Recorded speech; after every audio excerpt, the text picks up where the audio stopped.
Tiga. Assalamualaikum warahmatullahi wabarakatuh. Saya Riata Mas Regar, CGP Angkatan 11 Kabupaten Aceh Tamiang bersama rekan saya Devi Ariati.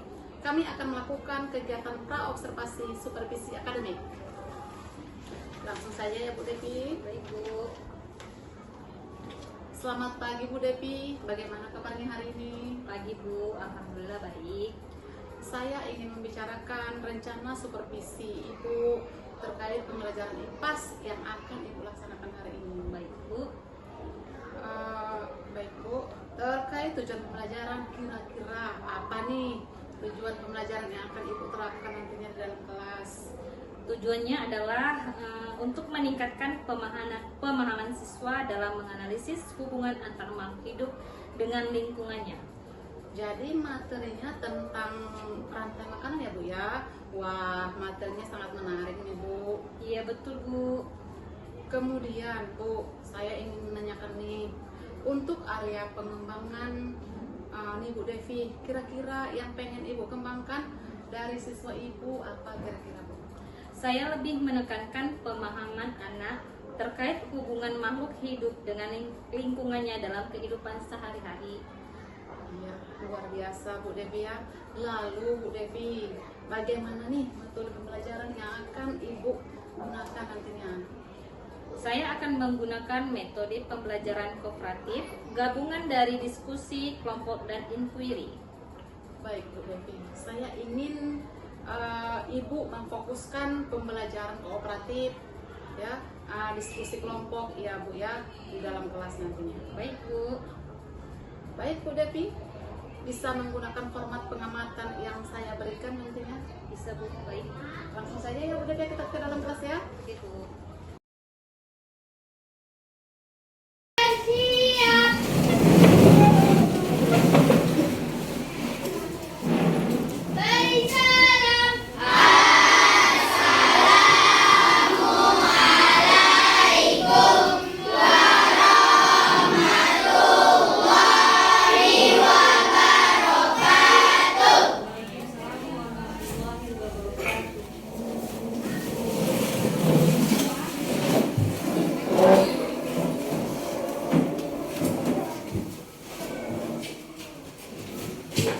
Sebelum mulai kita baca doa dulu ya.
Nah, sebelum memulai pelajaran, Ibu mau absen dulu ya. Aina, Ajeng, Arjuna, Aufa, Askia, Maria, Bilkis, Kaila. Kaila datang ya? Dava, Elia. Berarti yang tidak hadir 2 orang ya? Ridwan dan Kaila. Nah, sebelum Ibu memulai, Ibu ingin bertanya dulu kabar anak-anak ibu hari ini dengan sebuah lagu, ya. Siap? Siap. Kelas 5. Siap. Kelas 5. Siap. Boleh berdiri dulu semuanya. Siswa kelas 5A, apa kabar? Baik. Siapkah kalian untuk belajar? Siap. Semangat semuanya, dengar dengan seksama. Siswa kelas 5A semuanya. Hebat. Ibu guru bagaimana kabarnya? Baik. Siapkah ajari kami semua? Siap. Kami siap belajar dengan sesama. Kami fokus, kami bisa dan kami paham. Kelas 5. Hebat. Terima kasih. Selanjutnya, untuk menumbuhkan rasa cinta kita terhadap tanah air Indonesia, kita mau menyanyikan lagu wajib Indonesia, ya, yaitu Garuda Pancasila. Boleh berdiri kembali. 1, 2, 3. Garuda Pancasila, akulah pendukungmu. Ayo maju, maju, ayo maju, maju, ayo maju, maju. Ya, silakan duduk kembali. Nah, selanjutnya Ibu akan membacakan tujuan pembelajaran. Materi kita hari ini adalah rantai dengan ekosistem satwa. Tujuan pembelajaran kita hari ini adalah menganalisis hubungan antar makhluk hidup pada suatu ekosistem dalam bentuk rantai. Nah, biar makin semangat, kita pemanasan dulu ya sebelum kita masuk kegiatan inti. Nah, ini hewan apa saja yang kamu lihat? Hewan apa saja yang kamu lihat di gambar ini? Ada kelinci, burung, serigala, terus beruang. Kelinci makannya apa? Wortel. Enggak wortel, di sini gambarnya tidak ada wortel. Kelinci makan rumput.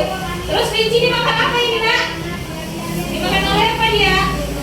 Serigala. Dimakan oleh. Oke. Selanjutnya, nah di sini ada gambar. Nah, boleh berdiri. Kita pemanasan dulu sebentar sebelum kita masuk kegiatan.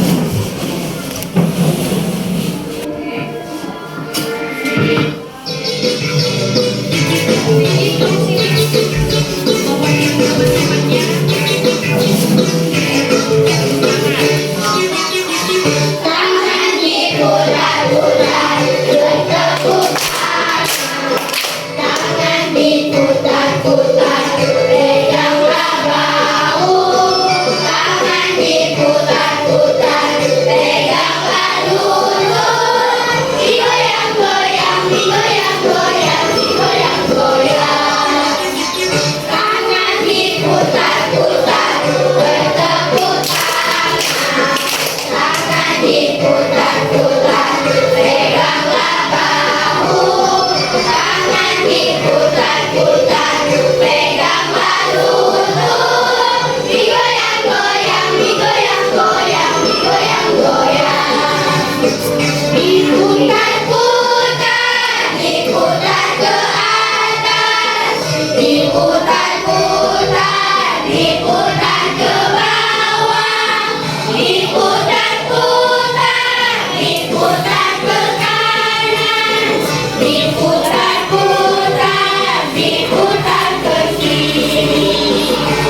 makin semangat.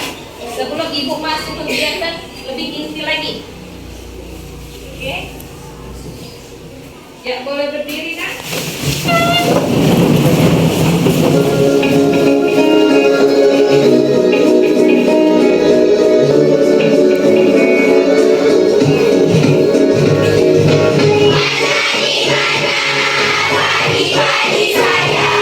Pagi-pagi saya dimakan oleh tikus.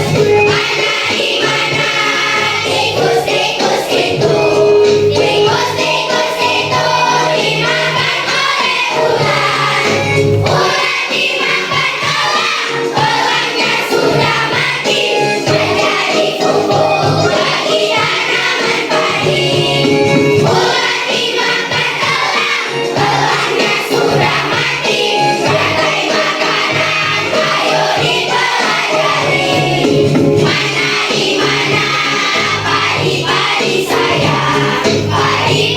saya dimakan oleh tikus. Mana di mana tikus-tikus itu? Tikus-tikus itu dimakan oleh ular. Ular dimakan elang, elangnya sudah mati menjadi pupuk bagi tanaman padi. Ular dimakan elang, elangnya sudah mati rantai makanan, ayo dipelajari.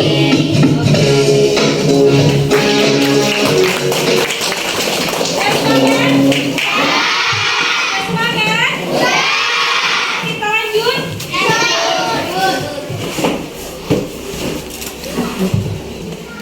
Nah, di sini ibu akan menjelaskan apa itu rantai makanan. Rantai makanan adalah perpindahan energi makhluk hidup yang satu ke makhluk hidup yang lain melalui proses memakan dan dimakan. Nah, ini ya, rantai makanan adalah perpindahan apa, Nak?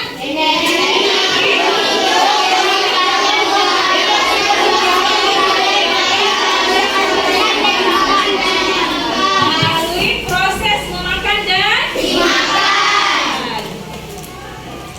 Nah, di sini ibu ada komponen rantai makanan di ekosistem Siapa produsennya di sini? Padi sebagai itu sebagai apa? Konsumen. Ular? Konsumen tingkat 2. Elang? Konsumen tingkat 3. Dan jamur. Dekomposer. Nah, tadi kita udah menyanyikan lagunya kan? Berarti sesuai kan? Padi dimakan oleh Tikus. tikus, dimakan oleh ular dimakan oleh elang mati menjadi jamur atau bakteri. Nah, selanjutnya ibu akan memberikan tugas. Ibu ini membuat dua kelompok ya, kelompok kinestetik dan audio visual. Ibu cuma membuat dua kelompok. Nah, kinestetik adalah kelompok untuk mempresentasikan hasil karya yang akan dibuat. Kalau yang audio visual membuat gambar rantai makanan. Sudah siap? Udah dibawa bahan dan alatnya? Nah, untuk kelompok kinestetik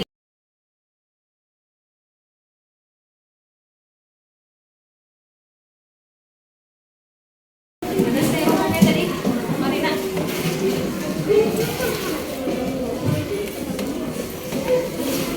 Keluarin alat bahannya. Ada di bawah gunting, lakban, terus tusuk lidi. Dah, boleh mulai dikerjakan. Apa bang? Itu pertama digunting dulu gambar yang bentuk ilustrasi. Gunting, disusun nanti di atas ini. Lihat ibu. Nah, di sini ada tusuk gigi. Coba perhatikan yang kinestetik. Ini ada tusuk gigi. Gambarnya digunting lalu ditempel. Misalnya tikus nih, ditempel sama stasiunnya nih. Terus tinggal ditusuk kemari. Dibuat sesuai urutan rantai makanannya ya. Oh iya, Ibu ada satu lagi, coba ambil topinya. Sambil membuat, kita mau praktekkan dulu.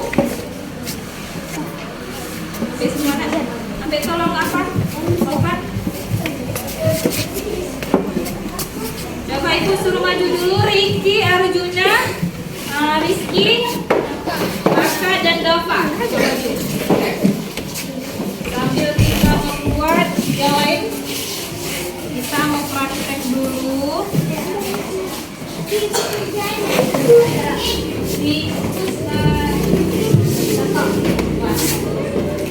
Udah. Jamur. Assalamualaikum warahmatullahi wabarakatuh. Waalaikumsalam warahmatullahi wabarakatuh. Berjumpa lagi dengan saya Riata Mas Regar, calon guru penggerak angkatan 11 dari Kabupaten Aceh Tamiang dalam percakapan pasca observasi. Kali ini masih ditemani oleh Ibu Devi Aryati, rekan saya, guru kelas 5 SD Negeri 1 Sriwijaya. Kami akan melaksanakan percakapan pasca observasi setelah kegiatan observasi yang telah kami laksanakan. Baik, selamat pagi Bu Devi. Selamat pagi Bu. Dalam percakapan pasca observasi kali ini, saya akan mengajukan beberapa pertanyaan-pertanyaan berkaitan dengan kegiatan pembelajaran yang telah Ibu laksanakan di dalam kelas. Nah, untuk mengevaluasi sejauh mana kegiatan pembelajaran berlangsung. Baik Bu. Baik, Bu Devi, untuk pertanyaan pertamanya Bu Devi, ya, bagaimana perasaan Ibu hari ini mengenai kegiatan observasi pembelajaran yang sudah dilaksanakan? Walaupun ini bukan yang pertama dari saya kan Bu, namun tetap saja saya tuh masih ada rasa grogi, tapi alhamdulillah semuanya berjalan dengan baik. Baik. Nah, alhamdulillah ya Bu ya, sudah berjalan dengan baik. Bu, bisa diceritakan kembali nih apa area pengembangan yang Ibu lakukan di dalam kelas dan langkah-langkah apa yang sudah Ibu terapkan? Kira-kira apa saja itu Bu? Area pengembangan yang sudah saya lakukan adalah pengetahuan dan keterampilan. Pengetahuan itu seperti menekankan pemahaman terkait hubungan makhluk hidup dengan lingkungan dalam kehidupan sehari-hari. Dan sedangkan keterampilan, murid itu mampu melakukan permainan sesuai dengan peran sebagai produsen hingga dekomposer. Sedangkan tahapan pembelajarannya yaitu dari kegiatan awal, kegiatan inti sampai ke evaluasi juga sudah saya laksanakan Bu. Baik Bu, tadi ceritakan area pengembangan yang sudah Bu lakukan tentang pemahaman terkait hubungan antar makhluk hidup dengan lingkungannya, ya. Kemudian ada juga keterampilannya Bu tadi ya. Iya. Keterampilannya tentang melakukan permainan, pasti anak-anak itu bermain peran begitu Bu ya? Bermain peran, ya. Sungguh luar biasa ya Bu ya. Kemudian tadi tahapan pembelajaran yang sudah Ibu lakukan yaitu ada kegiatan awalnya ya Bu ya, kemudian ada kegiatan intinya, kemudian ada juga yang evaluasi ya Bu ya. Bu, yang kemudian Ibu menurut Bu Devi ya Bu ya, apakah area pengembangan yang sudah Ibu laksanakan tadi itu sudah berhasil dengan baik?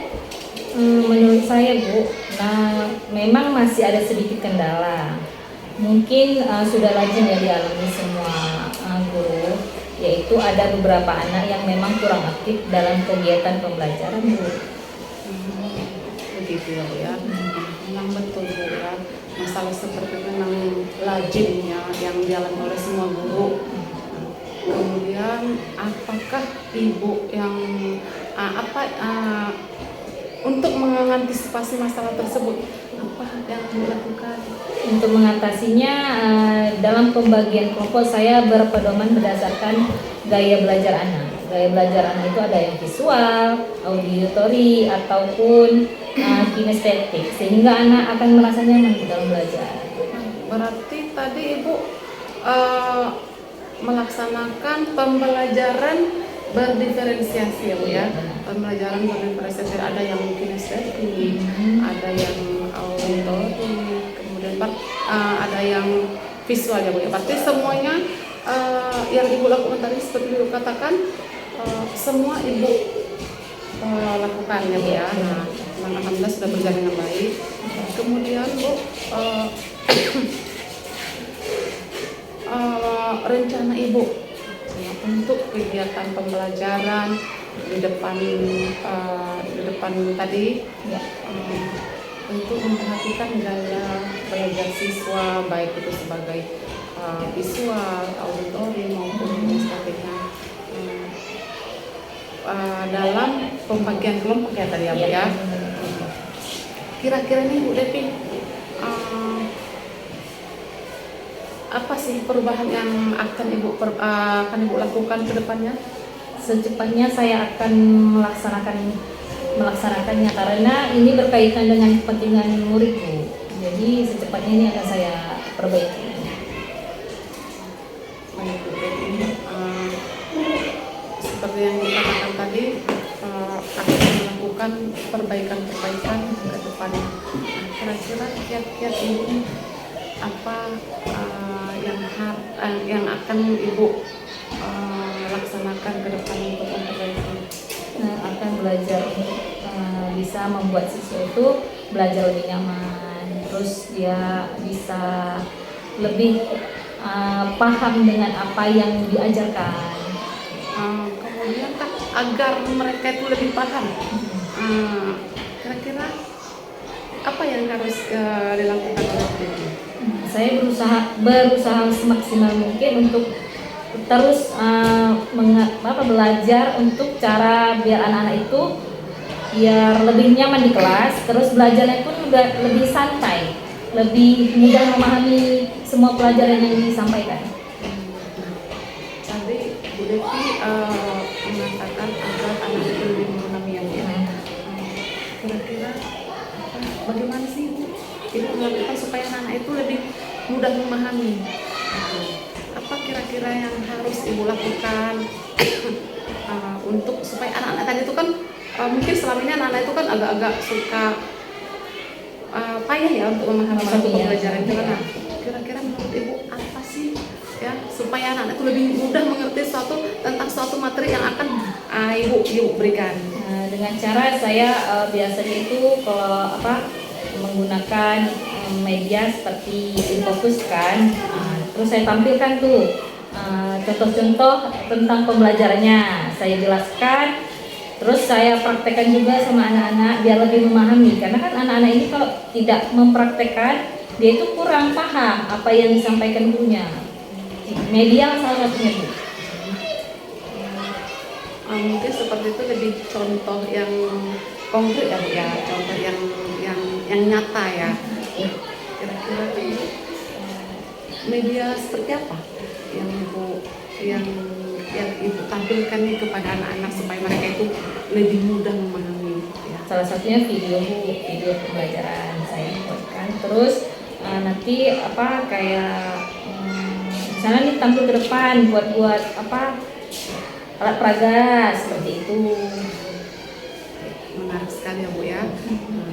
Berarti Ibu tadi menampilkan video, kemudian alat peraga ya sudah Ibu lakukan ya seperti yang kemarin ya, alat peraga. Terus ada juga Bu nyanyian atau lagu kemarin. Oh iya, betul Bu ya. Ada sudah Ibu lakukan. Jadi anak-anak lebih semangat ya. Iya Bu, betul. Berarti kan kemarin yang Bu tampilkan itu video ya Bu ya, video. Terus kemudian alat peraganya ya. Kemudian mereka itu bermain peran ya Bu ya. Bermain peran. Ya, luar biasa memang alhamdulillah anak-anak sangat antusias ya Bu ya. Saya pun melihat seperti itu, memang anak-anak sangat mereka sangat antusias, sangat mendalami perannya. Mendalami perannya seperti kayak kemarin itu ada sebagai ular ya Bu ya, ada sebagai elang. Nah, memang mereka tuh memang sangat menarik ya Bu ya, sangat mereka itu dalam Lebih bersemangat. lebih semangat ya. Ya mungkin memang itu salah satunya yang paling baik ya. Karena mereka langsung terlibat seperti yang dilakukan kemarin.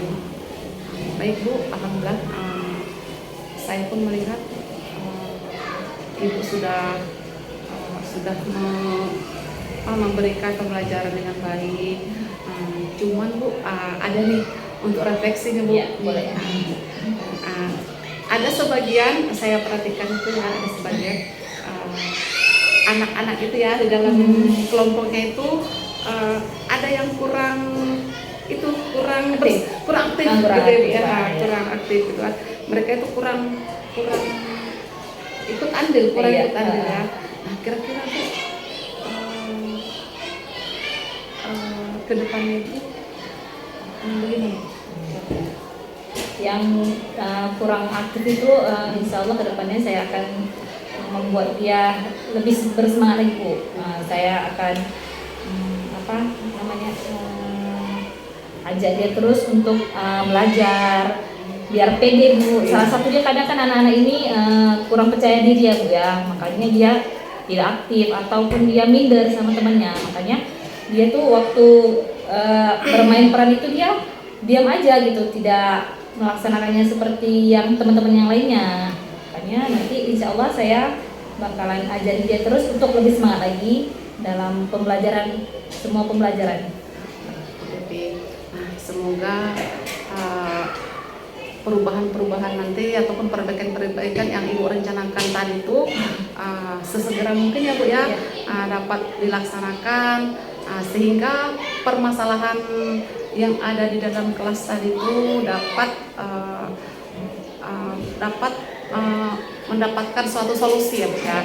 Sehingga anak-anak itu lebih semuanya itu mereka itu ikut berpartisipasi, ikut aktif semuanya. Jadi mereka itu nggak hanya ada yang duduk diam saja gitu ya. Baik Bu Devi, terima kasih atas waktunya. Sudah melaksanakan pasca observasi. Terima kasih banyak ya Bu ya. Demikian Ibu rangkaian kegiatan supervisi akademik ya, dari mulai percakapan pra observasi, kemudian observasi sampai percakapan observasi. Terima kasih kepada Ibu Devi Aryati, kepada Ibu terima kasih banyak, dan saya akhiri dengan wassalamualaikum warahmatullahi wabarakatuh. Waalaikumsalam. Baik, terima kasih Bu ya, terima kasih Bu Devi.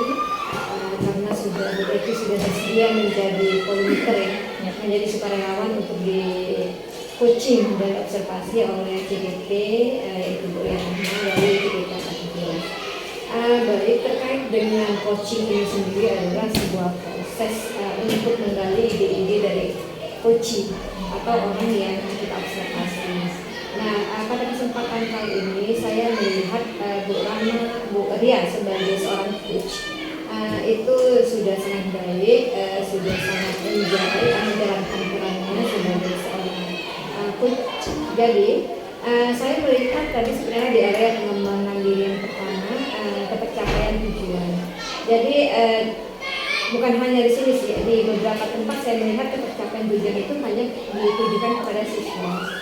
Kenapa sayang sekali rasanya ketika sebuah proses pembelajaran tidak dimanfaatkan guru sebagai salah satu kesempatan untuk meningkatkan kompetensi.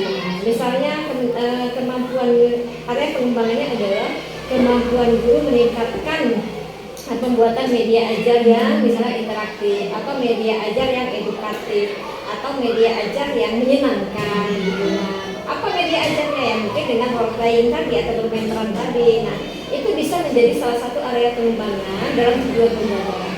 Jadi selain tujuan pembelajaran yang sifatnya kognitif, kemudian psikomotorik dan afektif, ada tujuan pembelajaran yang memang bertujuan untuk mengembangkan kompetensi guru itu sendiri. Jadi itu mungkin nanti bisa. Artinya apa? Artinya dalam sebuah proses pembelajaran bukan hanya murid yang belajar, tetapi guru juga belajar. Misalnya belajar bagaimana mengelola emosi, KSE-nya, bagaimana misalnya mengelola sebuah diskusi kelompok, atau memang kalau misalnya tadi berarti kan ada KSE misal kepercayaan diri, meningkatkan kepercayaan diri, dia menjalin relasi dengan orang lain. Nah itu bisa diletakkan sebagai tujuan dari pengembangan itu sendiri. Jadi tidak hanya hal yang fokus kepada kognitif atau psikomotorik dari materi yang kita ajarkan, tetapi bisa juga kepada keseluruhan dari proses tumbuh kembangnya anak-anak kita. Tapi apapun itu Bu Devi, terima kasih karena saya tahu kalau di observasi itu berbeda ya rasanya dengan kita mengajar ya, lebih banyak groginya. Tapi apapun itu semua proses itu bisa menambah pengalaman kita. Jadi sebuah observasi bukan untuk mencari kesalahan si orang kita observasi, tapi untuk melihat bagaimana kelemahan si observer. Karena apa? Karena kita bisa melihat dia seperti ini, berarti saya harus bisa seperti ini. Jadi saya selalu bilang observasi bukan mencari kesalahan, tapi untuk memperbaiki ya, bersama-sama memperbaiki. Nah proses coaching sendiri itu, kenapa saya proses coaching tidak saya gunakan untuk seperti kita menghadapi pimpinan? Karena coaching itu bermitra, dia tetap bermitra antara si coach sama si coaching. Dan memang yang lebih banyak bicara adalah coaching, bukan coaching. Iya, coaching. Karena yang mau digali potensinya adalah si guru yang diobservasi. Jadi semua problem, semua penyelesaian masalah itu memang guru yang diobservasi lah yang harus menemukan sendiri. Jadi sekali lagi terima kasih Bu Ria, terima kasih Bu Devi. Semoga proses coaching itu akan ini bisa berguna untuk ibu-ibu dan saya juga ke depannya dan juga untuk anak-anak kita. Baik, assalamualaikum warahmatullahi wabarakatuh.